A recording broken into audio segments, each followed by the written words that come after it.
Hi everyone, and welcome back to the third episode of Magic Gamer 74. I'm your host Anthony Gamer, and today we're going to be discussing great cards from one of my favorite sets, and that is the Dark. The Dark was released in August of 1994. There are 122 cards in the set, and the complete set is worth around $954.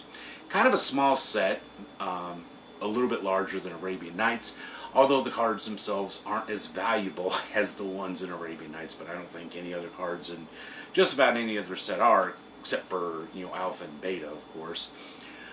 But this was the first set that I actually collected the complete set of. And now, right here, you can see that I have, in this folder, I have all of the cards. And at the time, it was a relatively inexpensive set to collect, and it still is. I mean, if you want to collect a vintage set, this is probably one of the ones I would recommend. Not only is the artwork just amazing, but those of us that like things a little more on the dark side, this set really does live up to its name. Now, the cards in this set really are dark. Honestly, even the white cards are. And some of the cards in this set actually do have a price that you pay for using them, whether it's losing life, losing land, something along those lines.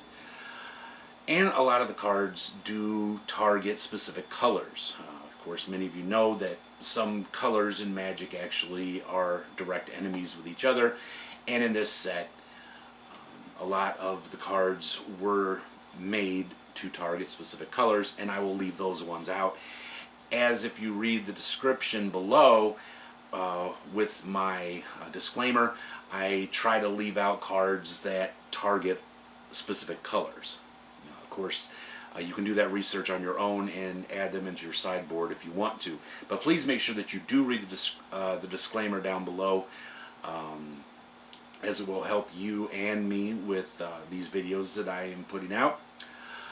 Also, if you would like to game with me, and you don't live in the Chicagoland area, you can meet me on Arena.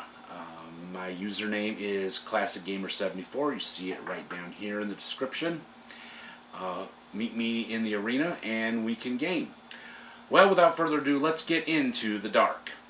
Okay, so this time we'll do it a little bit differently. Instead of going by specific colors, we will go by card in alphabetical order. So let's go ahead and begin.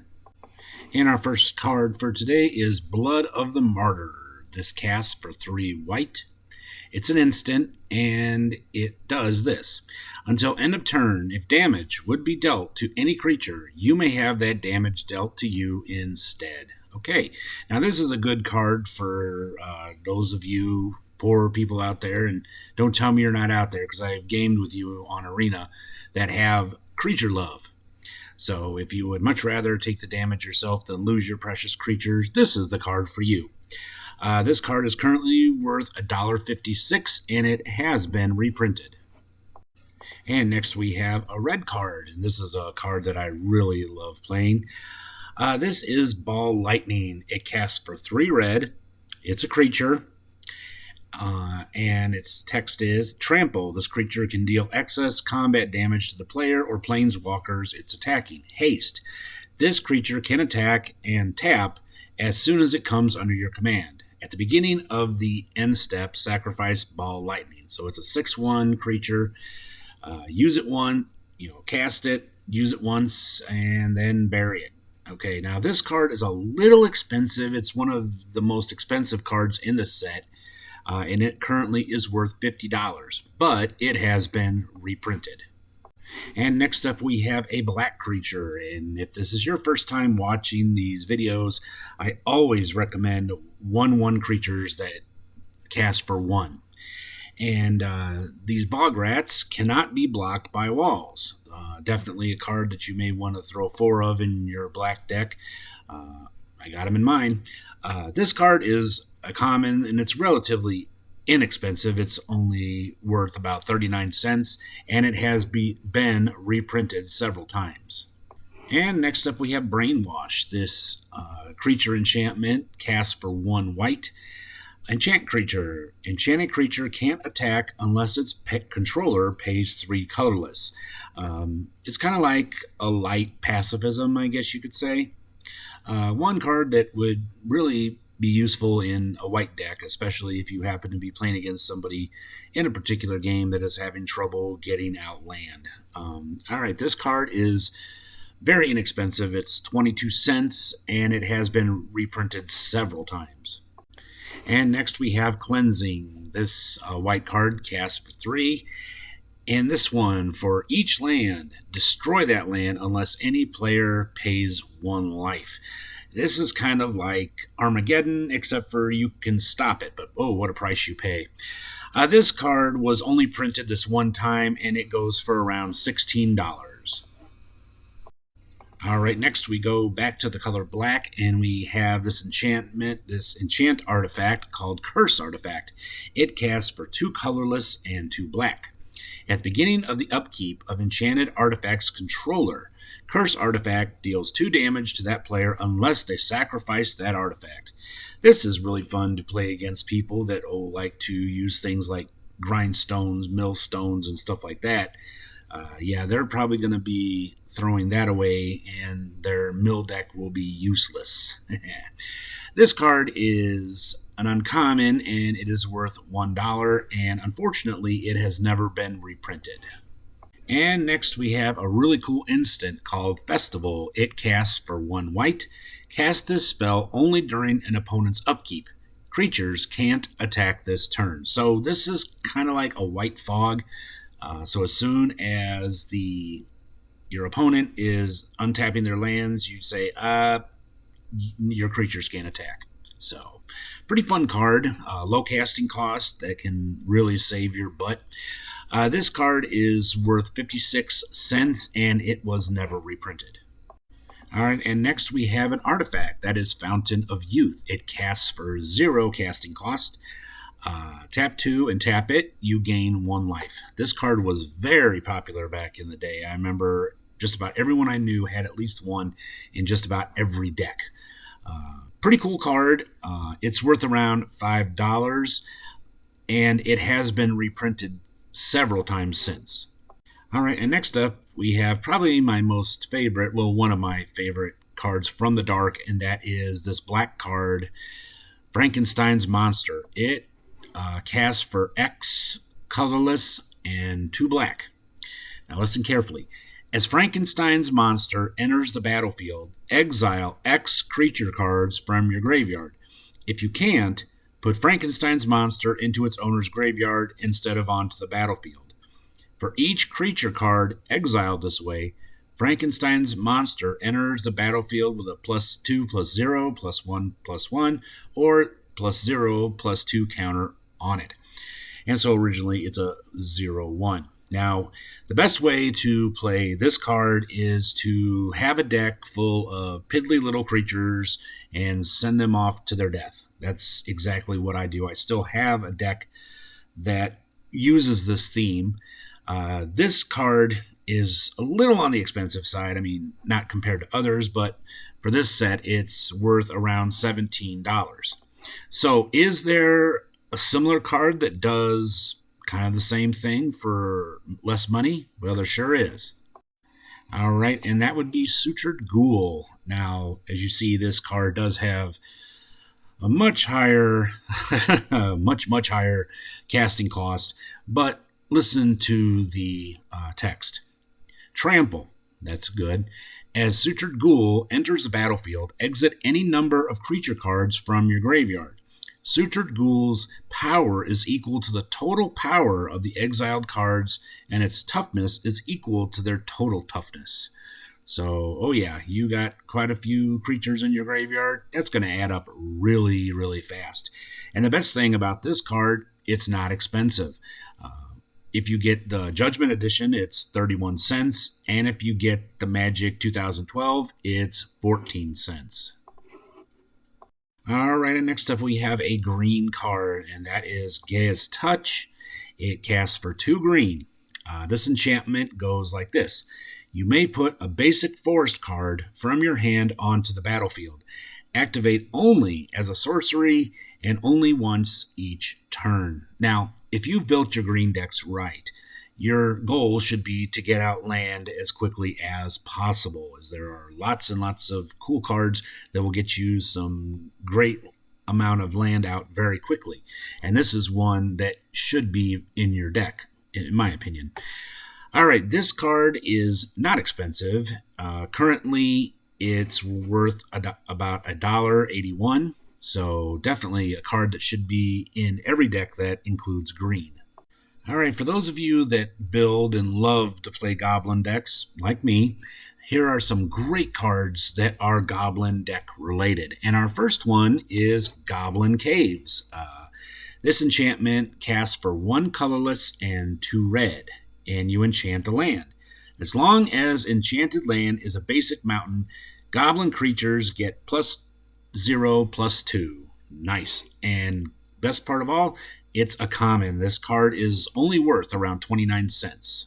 One cool thing about goblins, they usually have a low casting cost, and this one is no exception. This is Goblin Digging Team.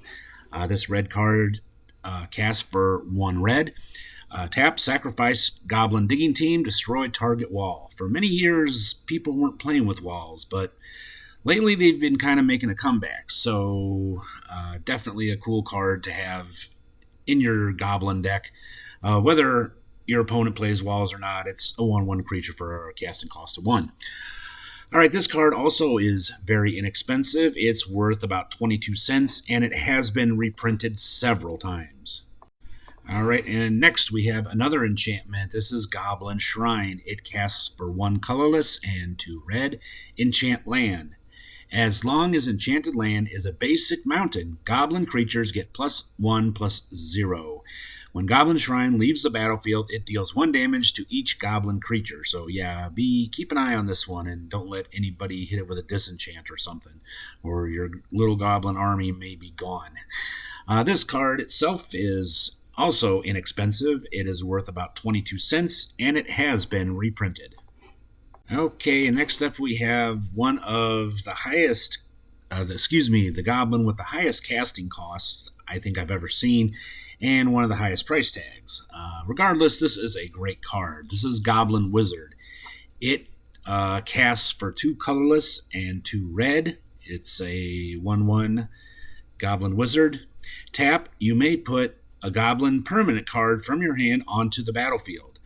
Tap 1 red, target Goblin gains protection from white until end of turn. Nice. However, this card's quite expensive. It's currently worth around $85, and it has not been reprinted.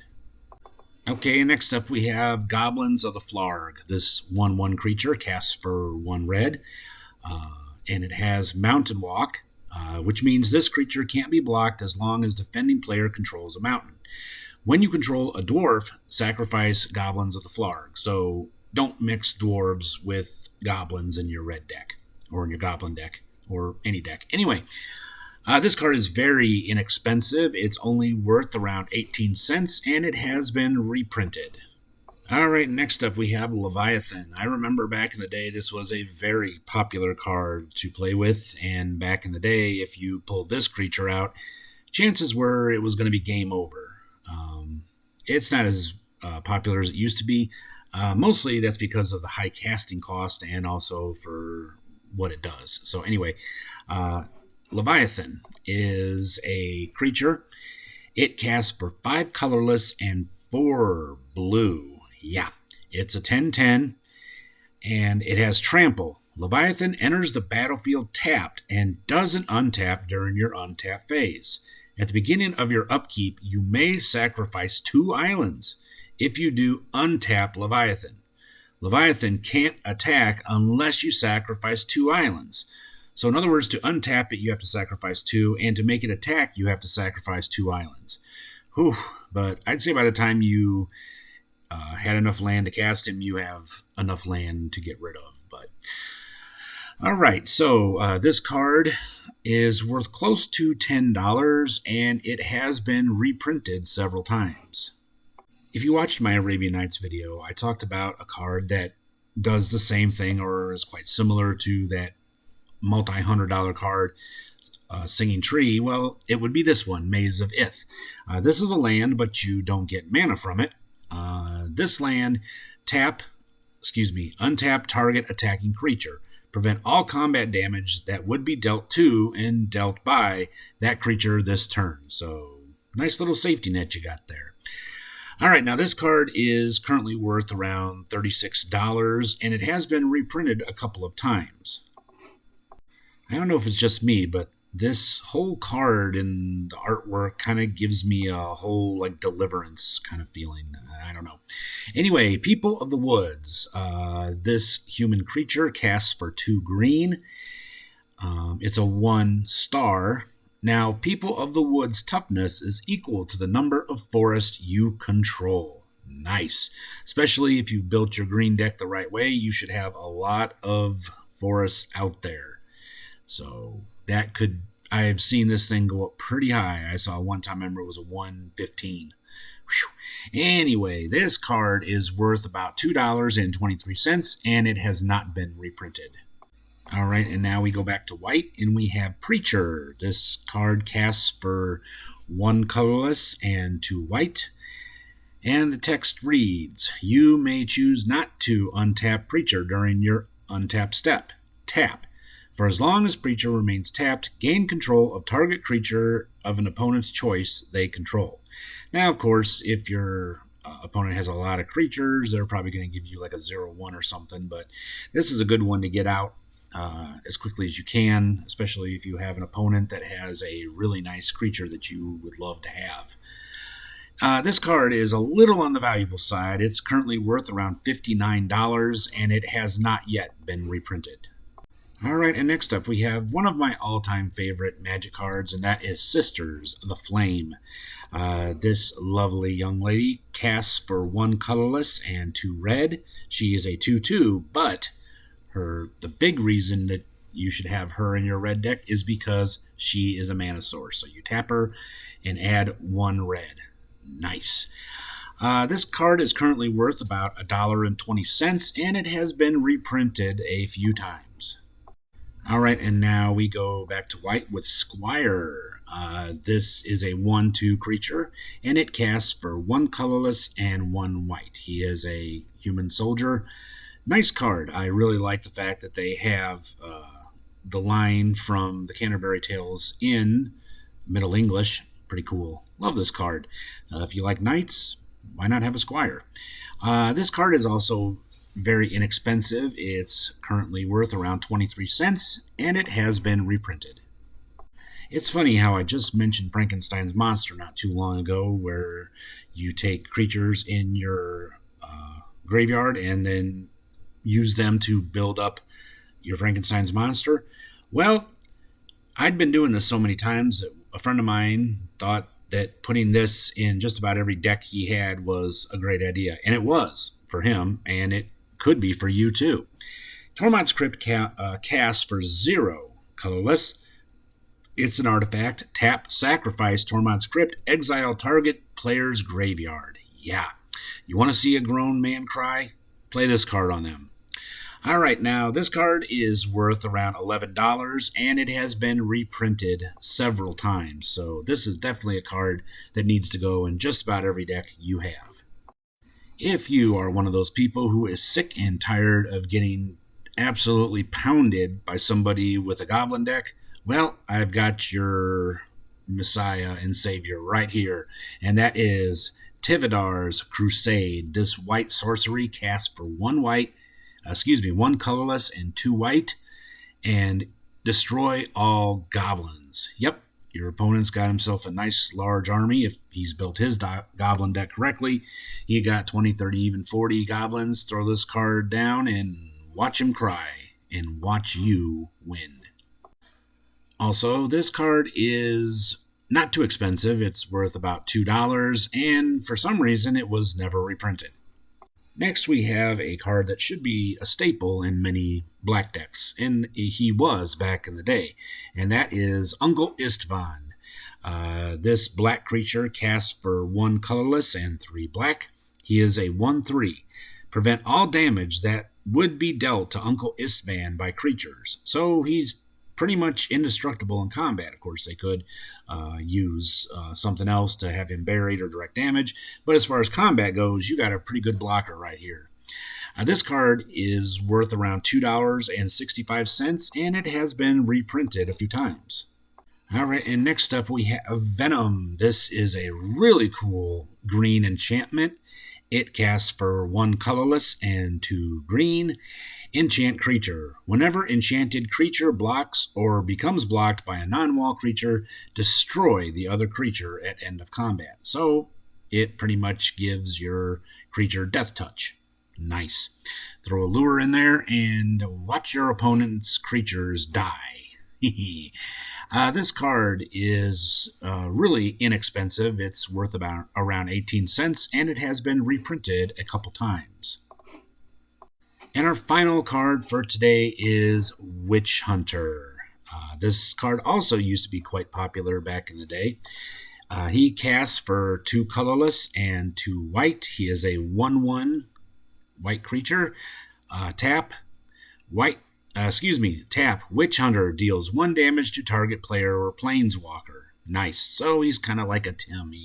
You can plink your opponents and their annoying planeswalkers. All right. Tap 1 colorless and 2 white. Return target creature an opponent controls to its owner's hand. Okay. This card is a little more expensive. It's worth right around $10, and it has been reprinted a few times.